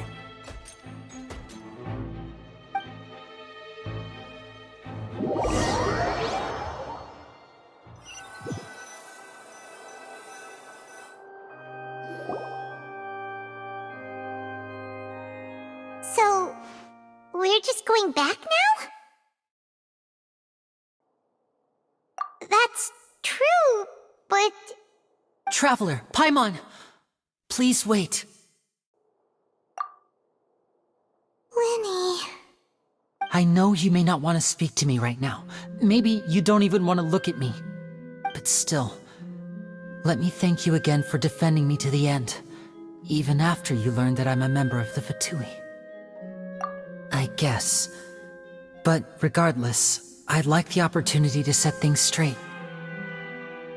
I didn't approach you with any ulterior motives or ill intent. I've spoken to you as myself, just plain Linny this entire time.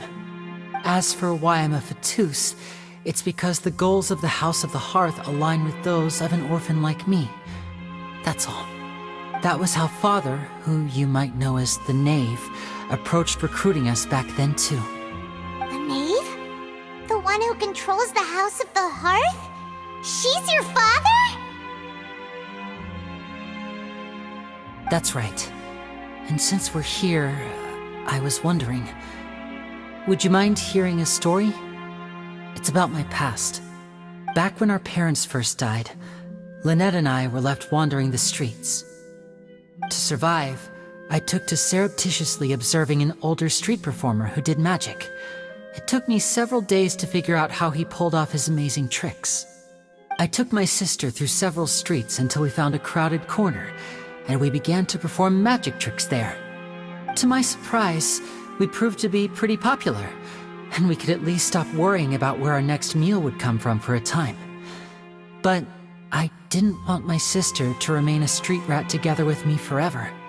Before long, an aristocrat came to me and claimed that he wished to take us in after watching my performances.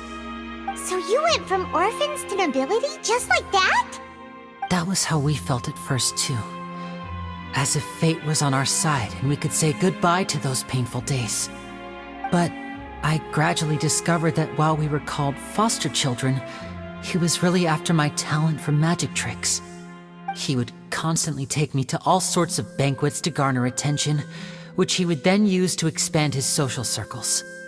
That doesn't seem too bad either. Better than roaming the streets at any rate. It took a while for me to realize just how dark his heart really was. After one particular performance at a banquet, I discovered that Lynette was not on the same return vehicle as me. I waited a long time after we returned home, but she did not come back.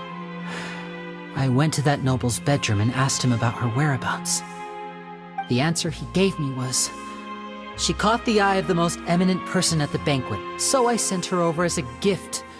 I mean, you'll be able to perform your magic regardless of who your assistant is, yes? Oh no. So he was gonna... But wouldn't Fontaine's laws deal with such people? As far as outsiders are concerned, this is a relationship akin to adoption or foster care, and they have their ways of escaping the eye. I managed to ferret out the location of the mansion of that so-called eminent person and hurried through the night. But by the time I leaped over the walls, avoided the guards, and made my way in, all I saw was the moonlit ground covered in blood, and the knave standing there and... So, she'd already taken care of that guy. That's right. She had rescued my sister before she could come to any harm, and had even discovered several girls hidden in a basement, all of them orphans. Father, I mean the knave, might have seen something in me, and so she made me an offer. The House of the Hearth welcomes you, for your interests align with ours. Here, none will ever betray you. Indeed, betrayal shall never be permitted here. I was hesitant to trust her. I mean, I had just been betrayed by nobles. But she was also quick to destroy the noble who had taken us in at first, giving us back our freedom. Oh, so that's how the two of you joined the House of the Hearth. She has her own plans. She has gained permission from the Tsaritsa to first use the Gnosis' power when she obtains it. She plans to use it to find a way to break the prophecy and save Fontaine. So, she believes in that prophecy too? That's right. The whole House of the Hearth is currently working to combat that crisis. Today's case has also proven that people from Fontaine can indeed dissolve into some sort of water, thus further support. All of us house members here, Lady Arlecchino herself included, are from Fontaine. We won't give up on defending our homeland. To us orphans, the only connection we have left to this world, apart from our family, is our homeland. So, from small deeds like distributing magic pockets to huge schemes like stealing a Gnosis. It's all right. I understand. The only thing I can do is relate all this to you. I just hope you can understand that even as a member of the House, I have never stopped making my own decisions, and that I believe what I'm doing is right. If you should need anything at all in the future, feel free to find me. I will do my best to help you, as plain